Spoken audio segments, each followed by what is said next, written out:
Selamat pagi, marilah kita beribadah di hari ini dengan hati yang penuh sukacita. Tapi sebelumnya kita akan berdoa terlebih dahulu. Mari kita berdoa. Tuhan, terima kasih karena Engkau yang telah mengumpulkan kami di sini. Sekarang kami akan memulai ibadah, sertailah, berkatilah agar ibadah lancar dari awal, pertengahan hingga akhir. Dalam nama-Mu kami ucap syukur. Haleluya, amin.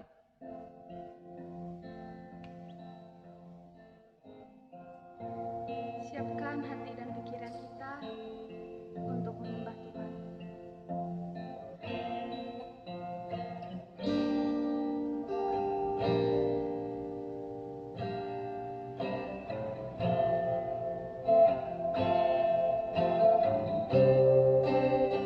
Ajar kami Tuhan menghitung hari-hari agar kami beroleh hati bijaksana.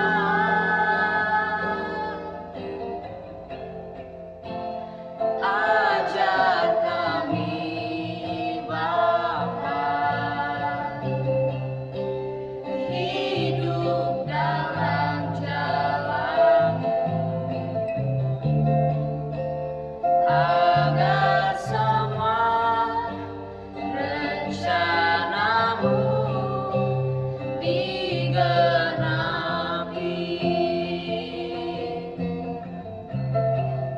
Mulialah nama-Mu Tuhan, dan ajaib jalan-Mu. Bimbing kami di setiap waktu. Besar setiamu Tuhan, agunglah karya-Mu. Yesus, kami bersyukur padamu.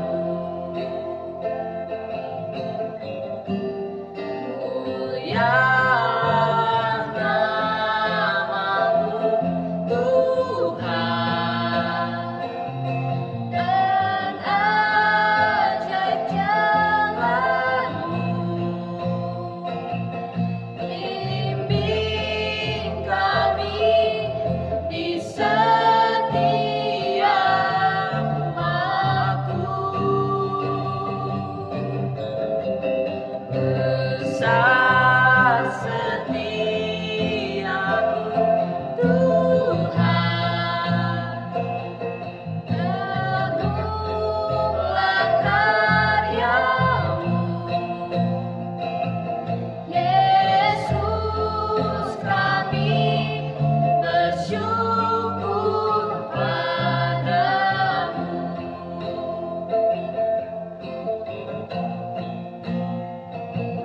Yesus, kami bersyukur padamu.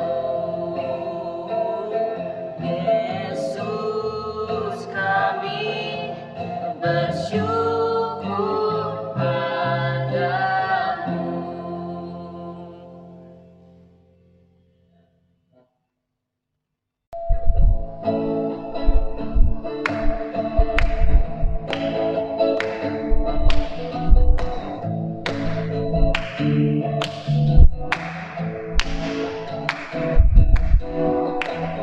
Hanya Kau milikku di surga, tiada yang kuingini di bumi, hanya Kau andalkan kekuatanku. Namun yang pasti Kau tetap selamanya Allah sumber kuatku,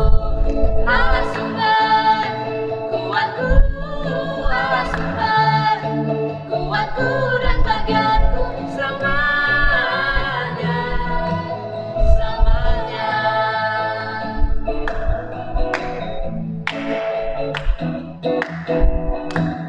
Hanya kau milikku di surga,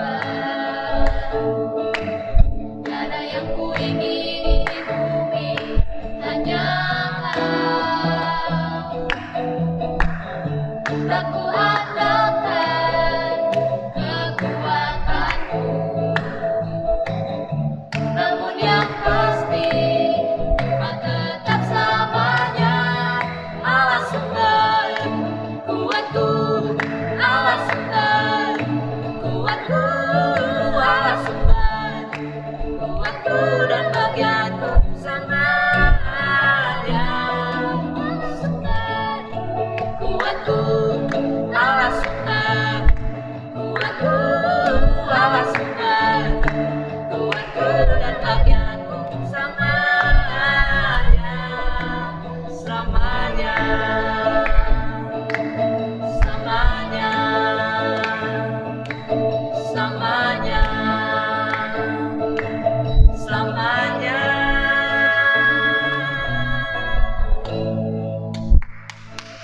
Saya serahkan waktu selanjutnya kepada Hamid.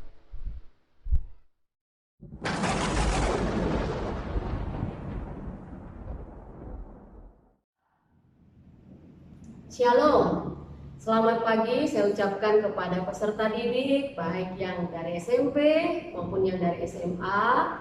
Selamat pagi kepada Bapak Ibu Guru, selamat pagi kepada orang tua kami yang ada di rumah yang mengikuti ibadah bersama pada pagi hari ini. Saya mengucap syukur dan berterima kasih kepada Tuhan karena saat ini kita sehat, kuat, dan diberi kesempatan untuk beribadah, dan saatnya kita akan belajar kebenaran firman Tuhan. Mari kita bersatu di dalam doa. Bapa kami yang di surga, Allah yang selalu berfirman, yang memberikan firman-Nya kepada umat-Nya, memberitahukan isi hatinya, bahkan firman-Mu adalah terang bagi jalan kami Tuhan, kekuatan bagi hidup kami, yang menuntun, membimbing, dan menguatkan kami menjalani kehidupan ini. Terima kasih ya Tuhan, di masa-masa ini pun Allah masih berkenan untuk berbicara kepada kami. Kami mengucap syukur untuk kesempatan ini. Ini kami anak-anak-Mu, Engkau yang menciptakan hati kami, penuhilah dengan kuasa firman Tuhan, sehingga firman Tuhan itu sungguh memberkati kami, mengubahkan hidup kami, dan membawa kami semakin mencintai Tuhan yang menciptakan kami. Terima kasih Tuhan Yesus yang baik, berfirmanlah, berkati kami dengan kuasa firman-Mu. Hanya dalam nama Tuhan Yesus kami berdoa dan mengucap syukur. Amin. Renungan firman Tuhan pada pagi hari ini saya berikan judul Manusia Makhluk yang Hina Sekaligus Mulia. Terambil dari Mazmur 8. Saya akan membacakan Mazmur 8 ayat 1 sampai 10. Untuk pemimpin biduan menurut lagu Gitit Mazmur Daud. Ya Tuhan, Tuhan kami, betapa mulianya nama-Mu di seluruh bumi. Keagungan-Mu yang mengatasi langit dinyanyikan. Dari mulut bayi-bayi dan anak-anak yang menyusu telah Kau letakkan dasar kekuatan karena lawan-Mu, untuk membungkamkan musuh dan pendendam. Jika aku melihat langit-Mu, buatan jari-Mu, bulan dan bintang-bintang yang Kau tempatkan, apakah manusia sehingga Engkau mengingatnya? Apakah anak manusia sehingga Engkau mengindahkannya? Namun Engkau telah membuatnya hampir sama seperti Allah, dan telah memahkotainya dengan kemuliaan dan hormat. Engkau membuat dia berkuasa atas buatan tangan-Mu, segala-galanya telah Kau letakkan di bawah kakinya. Kambing domba dan lembu sapi sekalian, juga binatang-binatang di padang, burung-burung di udara dan ikan-ikan di laut, dan apa yang melintas arus lautan. Ya Tuhan, Tuhan kami, betapa mulianya nama-Mu di seluruh bumi. Seorang teolog yang bernama Johannes Calvin berkata, mengenal Allah, mengenal diri. Mengenal diri, mengenal Allah. Maksudnya, semakin kita mengenal Allah, maka kita akan semakin mengenal keberadaan kita sebagai ciptaannya. Demikian pula sebaliknya, semakin mengenal diri kita, maka kita pun akan semakin mengenal Allah. Contohnya, orang yang menyombongkan diri sampai-sampai tidak percaya Allah karena dia tidak menyadari kerapuhan dirinya sebagai ciptaan dan keagungan Allah sebagai pencipta. Siapakah manusia? Satu-satunya kitab yang membicarakan manusia sebagai peta dan teladan Allah adalah Alkitab. Ketika Tuhan menciptakan segala sesuatu, lalu mencipta manusia, Allah menetapkan mencipta manusia menurut peta dan teladannya sendiri. Dengan demikian, manusia menjadi satu-satunya makhluk yang mirip Sang Pencipta. Manusia adalah makhluk yang dicipta menurut peta dan teladan Allah. Manusia menjadi wakil Tuhan di mana kemuliaan, keagungan, dan kebijaksanaan Tuhan dinyatakan. Manusia terdiri dari tubuh materi dan Tuhan menghembuskan nafas rohani ke dalam diri manusia, sehingga manusia terdiri dari dua unsur, yaitu tubuh dan jiwa atau roh. Allah adalah roh dan manusia memiliki unsur rohani atau roh, sehingga manusia bisa memiliki pengertian rohani. Kejadian 1 ayat 26 sampai 27 adalah satu-satunya tempat di mana permulaan penciptaan yang membicarakan tentang manusia diciptakan menurut peta dan teladan Allah. Tidak ada ciptaan lain yang kepadanya Tuhan menyatakan istilah penting ini. Mungkin kita bisa memikirkan malaikat mempunyai peta dan teladan Allah, tetapi itu tidak ditulis di dalam kitab suci, dan malaikat berada di dunia roh. Berbeda dengan ciptaan dalam dunia materi. Ketika Tuhan menciptakan langit dan bumi, di dalam dunia materi, segala sesuatu yang kelihatan diakhiri dengan penciptaan manusia yang mempunyai peta dan teladan Allah. Manusia mempunyai peta dan teladan Allah, berarti manusia mirip dengan Sang Penciptanya. Apa saja kemiripan Allah dengan manusia? Pertama, Allah berpribadi, maka manusia berpribadi. Ketika memiliki roh, maka dia merupakan satu person, atau bahasa Yunaninya personal. Bahasa Indonesianya pribadi, berarti satu oknum. Oknum ini mempunyai keunikan tersendiri. Saya garis bawahi, kita manusia, ya, siswa-siswi, semua sivitas di SMA, di SMP Pelita Bangsa adalah manusia yang mempunyai keunikan tersendiri, yaitu mempunyai sifat kekekalan, mempunyai eksistensi yang tidak berhenti keberadaannya, dan mempunyai kesadaran tentang keberadaan diri sendiri. Kedua, kemiripan manusia dengan Allah. Allah itu kekal, maka manusia berunsur kekekalan. Allah itu kekal adanya. Kekekalan menjadikan manusia tidak habis walaupun sudah mati. Sekali manusia lahir, ia tidak bisa musnah. Ia akan tetap ada, entah akan mati kekal atau hidup kekal. Hal ini menjadikan manusia unik dan sekaligus sangat berharga. Manusia tidak boleh sembarangan hidup. Ia tidak boleh mempermainkan kesempatan yang ada.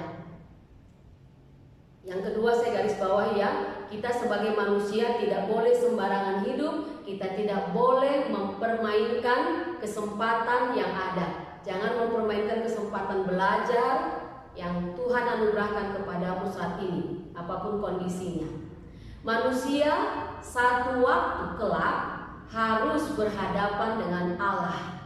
Ini alasan kenapa kita tidak boleh sembarangan ketika kita hidup. Karena suatu saat dalam kekekalan kita akan mempertanggungjawabkan segala hal yang kita lakukan di hadapan Allah nanti. Waktu akan menjadi penguji yang paling kejam tetapi sekaligus saksi yang paling setia. Setiap orang dicipta secara individu, unik dan berbeda. Tidak ada dua orang yang sama. Oleh karena itu, kita harus menemukan keunikan kita. Ketika kita telah menemukannya, kita akan menjadi manusia yang sungguh-sungguh berguna di dalam dunia ini. Ketika seorang pengkhotbah berkhotbah di satu kota, dia mengajak anaknya yang baru berusia 2 tahun lebih. Supaya tidak mengganggu ketika dia berkhotbah, dia memberi tugas kepada anaknya untuk mencari 2 helai daun yang sama dari daun-daun yang jatuh di halaman gereja. Setelah selesai berkhotbah, pengkhotbah itu bertanya kepada anaknya, dan apakah dia bisa menunjukkan 2 daun yang betul-betul sama. Si pengkhotbah itu sangat terkejut ketika anaknya bisa menunjukkan ada 2 daun yang betul-betul sama. Namun ketika dia minta untuk melihatnya, anak itu tidak mau memberikan karena ternyata ketahuan. Akhirnya ketahuan bahwa tangkai satu ke kanan, tangkai satu ke kiri. Tangkai ini dia pegang sehingga tersembunyi di tangannya. Apa kesimpulan dari cerita ini? Tidak ada 2 orang yang sama di dunia ini. Seperti tadi contohnya, daun pun tidak ada yang persis sama, apalagi kita manusia. Tidak ada yang sama di dunia ini, karena Allah mencipta setiap orang secara unik. Dan ini adalah keindahan yang Tuhan ciptakan. Betapa hambarnya dunia ini jika semua manusia sama di dalam segala hal. Kebayang ya, misalkan pelangi itu warnanya sama semua, pasti tidak indah. Kebayang kalau semua manusia hitam semua, ya. Makanya di dalam keberagaman, disitulah letak keindahan dan kemahakuasaan Allah menciptakan kita. Ketika kita menyadari dan menemukan keunikan kita, kita bisa memperkembangkan setiap potensi yang ada di dalam diri kita sebaik mungkin. Jadi di dalam keberbedaan kita punya potensi berbeda-beda. Ini malah memperkaya satu masyarakat, satu negara, ya, dalam satu angkatan. Jadi keberbedaan itu bukan malah membuat kita jadi berantakan atau bermusuhan atau jadi tidak bisa bersahabat, malah memperkaya kita satu dengan yang lainnya. Kita jadi unik dan keunikan masing-masing teman-teman kita itu yang memperkaya kita. Tuhan Allah yang menanamkan keunikan itu di dalam diri kita masing-masing. So, kita sebagai ciptaan ya harus menghargai keberbedaan yang ada di sekitar kita. Manusia tidak ada apa-apanya di hadapan Allah. Akan tetapi sesuatu berubah ketika manusia pertama, yaitu Adam dan Hawa, berdosa. Keserupaan dengan Allah menjadi cacat. Gambar Allah dalam diri manusia menjadi rusak. Semua keturunan Adam dan Hawa, itu termasuk kita ya, memiliki gambar Allah yang rusak karena dosa. Kerusakan ini juga mempengaruhi ketiga aspek kehidupan manusia. Relasi manusia dengan Allah, dengan sesama, dan dengan alam menjadi rusak karena dosa. Manusia tidak lagi mengasihi dan menghormati Allah. Mereka malas beribadah dan tidak taat kepada Allah. Relasi antara manusia pun menjadi rusak. Manusia bermusuhan, egois, saling mendustai, bahkan saling membunuh. Alam semesta tidak lagi dipelihara oleh manusia. Manusia merusak lingkungan sampai sampah berterbaran, ya, karena seringkali kita ini malas membuang sampah pada tempatnya, dan yaitu pembangunan mengakibatkan hutan menjadi gundul. Tuhan Allah membentuk manusia itu dari debu tanah. Nah, saat ini renungan ini mengingatkan kita ya, secantik apapun kita, seganteng apapun kita, atau sebaliknya, sejelek apapun kita, sama-sama Allah menciptakan kita dari debu tanah. Kita harus sadar itu. Ya, kita hidup karena Tuhan yang menghembuskan nafas hidup ke dalam hidungnya manusia. Ya, demikianlah manusia itu menjadi makhluk hidup. Ya, jadi sebenarnya ya ketika kita mengenal diri kita, tidak ada alasan kita untuk menyombongkan ya kelebihan kita menurut kita dari orang lain, karena aslinya kita semua ini dari debu tanah. Dosa yang menyebabkan gambar Allah dalam diri manusia tidak berfungsi dengan baik-baik.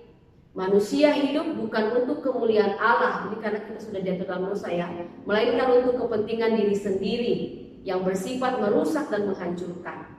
Hanya satu jalan untuk memperbaiki semua ini, yaitu dengan mengizinkan Allah memperbaharui gambarnya di dalam diri kita oleh karya keselamatan Tuhan Yesus Kristus.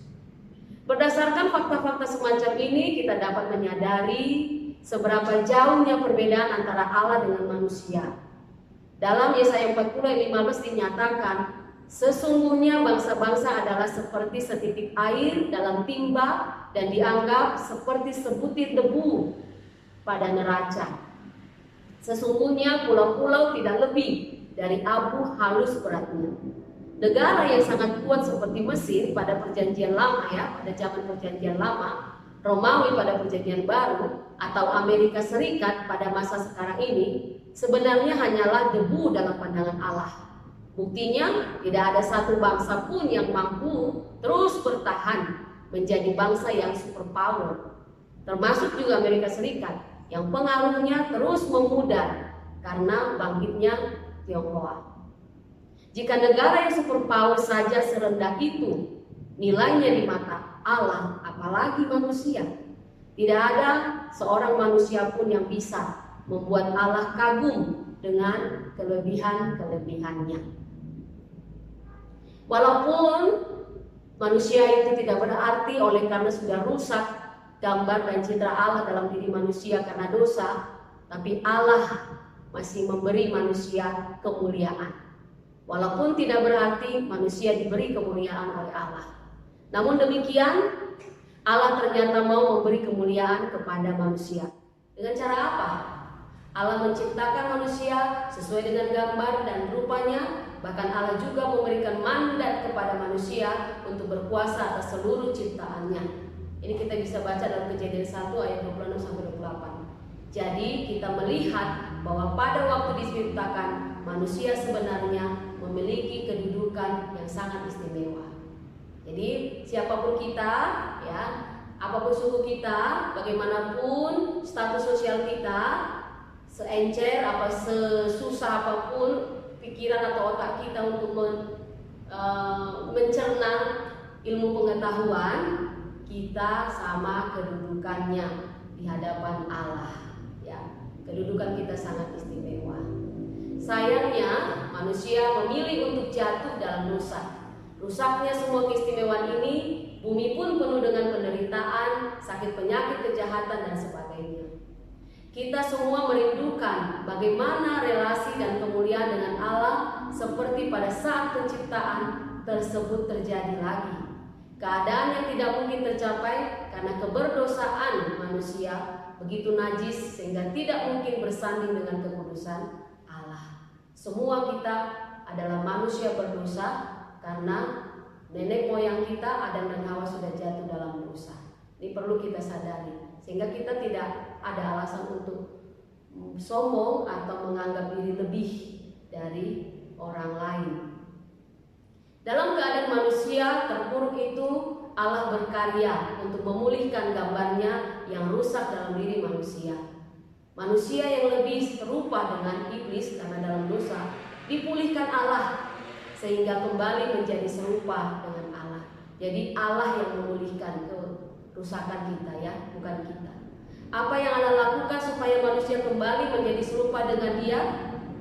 Ia mengutus Tuhan Yesus Kristus untuk menyelamatkan manusia dari dosa yang telah merusak gambar Allah dalam diri manusia.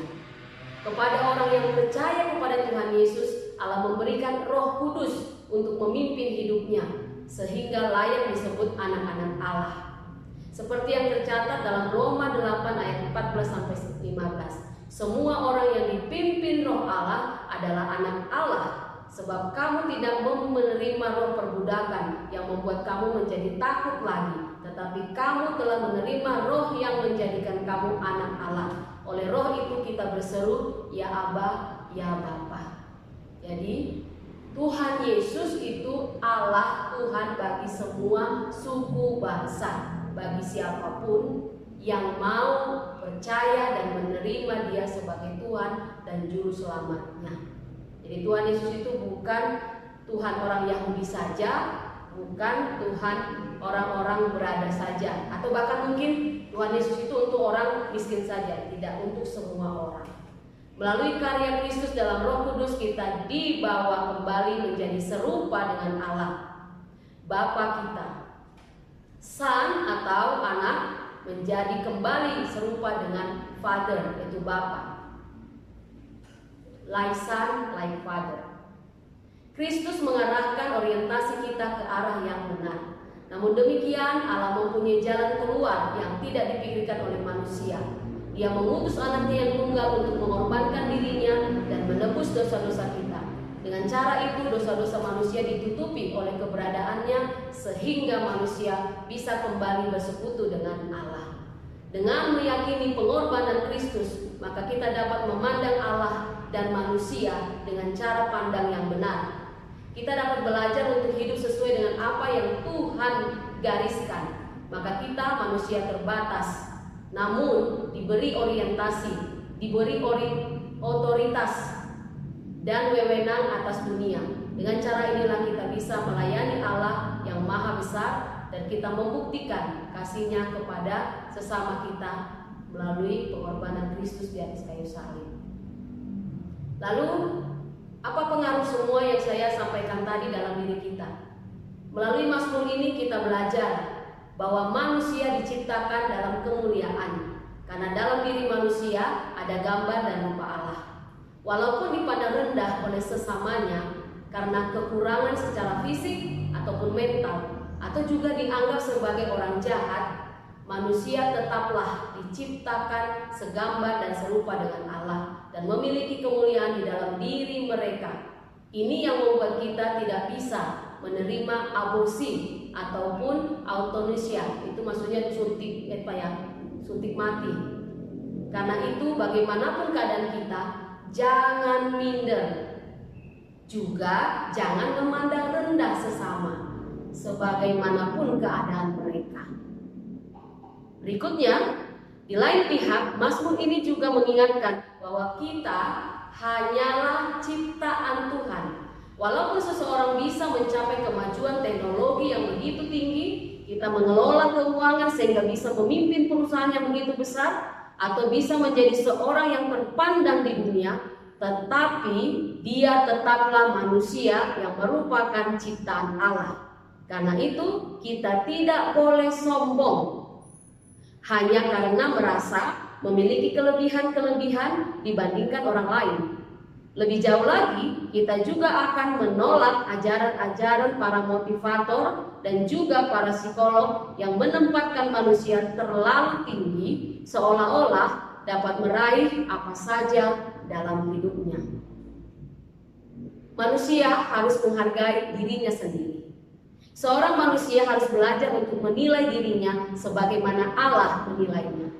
Dan jikalau Allah sangat menghargai dan menganggap seseorang manusia begitu istimewa, maka seorang manusia harus juga melihat dirinya sedemikian adanya.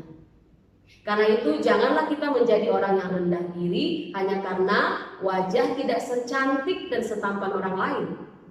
Janganlah kita menjadi orang yang rendah diri hanya karena kulit tidak seterang orang lain.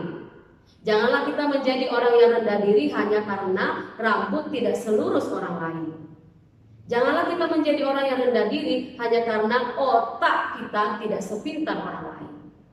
Janganlah kita menjadi orang yang rendah diri hanya karena uang kita tidak sebanyak uang orang lain. Janganlah kita menjadi orang yang rendah diri hanya karena nama kita tidak setenar nama orang lain. Janganlah kita menjadi orang yang rendah diri hanya karena lidah tidak sefasih orang lain.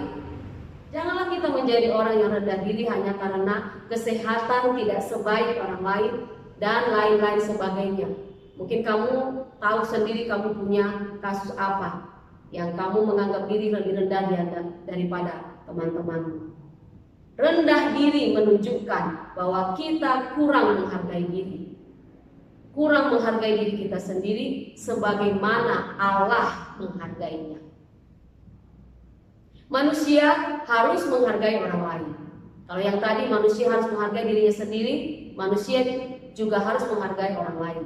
Karena orang lain juga adalah manusia seperti kita, maka kita harus belajar untuk menghargai orang lain sebagaimana Allah juga menghargai mereka. Kita tidak boleh menganggap remeh orang lain, memperlakukan mereka secara berbeda, apalagi menghina mereka. Hanya karena wajah mereka tidak secantik dan setampan kita, kulit mereka tidak seterang kita, rambut mereka tidak selurus rambut kita, dan lain sebagainya. Saya pernah mendengar ada orang berkomentar tentang seseorang. Ia berkata, bayangkan, sudah hitam, keriting, hidup lagi. Jadi menurut orang ini seharusnya orang hitam dan orang keriting itu tidak boleh hidup. Ini jelas penghinaan. Kita tidak boleh menganggap remeh orang lain, memperlakukan mereka secara berbeda, apalagi menghina mereka hanya karena otak mereka tidak sepintar kita. Uang mereka tidak sebanyak uang kita, nama mereka tidak setenar nama kita, lidah mereka tidak sefasih lidah kita, atau kesehatan mereka tidak seprima sebaik kesehatan kita, dan hal yang lainnya. Ingat, Anda dan saya adalah makhluk yang istimewa dan berharga di mata Tuhan. Demikian juga sesama manusia harus kita menghargai. Sebagaimana kita menghargai diri kita, kita menghargai orang lain juga. Kiranya renungan ini kembali mengarahkan cara pandang kita kepada Allah. Ya, Allah itu pencipta, kita ciptaan. Tuhan ciptakan kita seturut teladan dan petanya. Tapi kita ingat, Tuhan ciptakan kita dari debu tanah juga. Kita harus sadar siapa diri kita hanya pencipta, sama dengan sesama kita. Biarlah renungan ini membawa kita untuk kembali memperbaiki cara pandang kita terhadap tentang Allah, tentang diri kita dan sesama kita umat manusia. Amin. Mari kita berdoa. Terima kasih Bapa atas kebenaran firman-Mu yang menolong kami untuk menyadari siapa Allah kami, siapa kami di hadapan-Mu, dan siapa sesama kami umat manusia di hadapan Tuhan. Kami mohon ampun bila selama ini kami tidak memperlakukan diri kami, sesama kami seperti Tuhan memperlakukan diri kami dan sesama kami, ya Tuhan.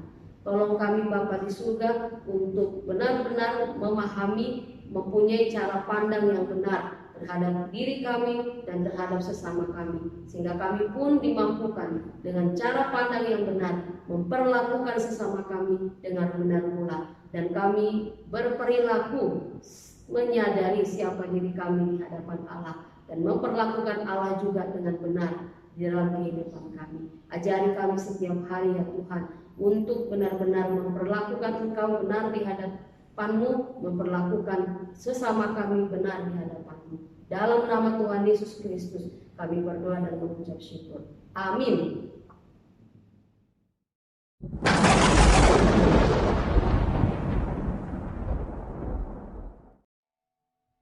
Terima kasih untuk hambanya yang sudah menyampaikan firman Tuhan. Mari kita nyanyikan satu lagu penutup yang berjudul Kau Berfirman.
Puji Tuhan, kita sudah menyelesaikan ibadah bersama pada pagi hari ini.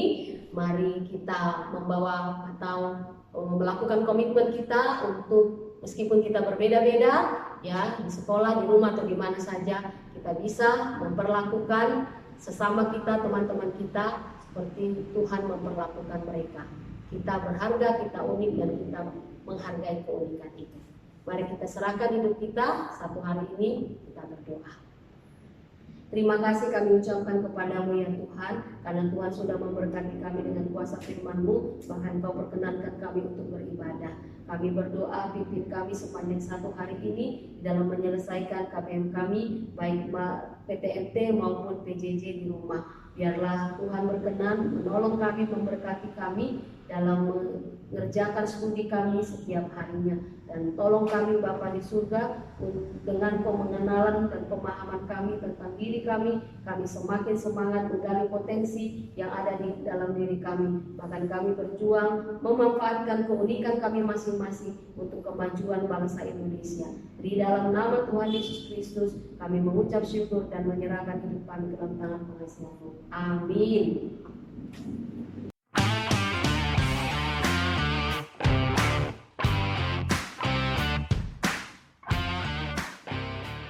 Untuk presensi, silakan kamu tulis namamu, kelas, dan berikan satu contoh tanggapanmu terhadap perbedaan yang ada di Sekolah Kristen Pelita Bangsa.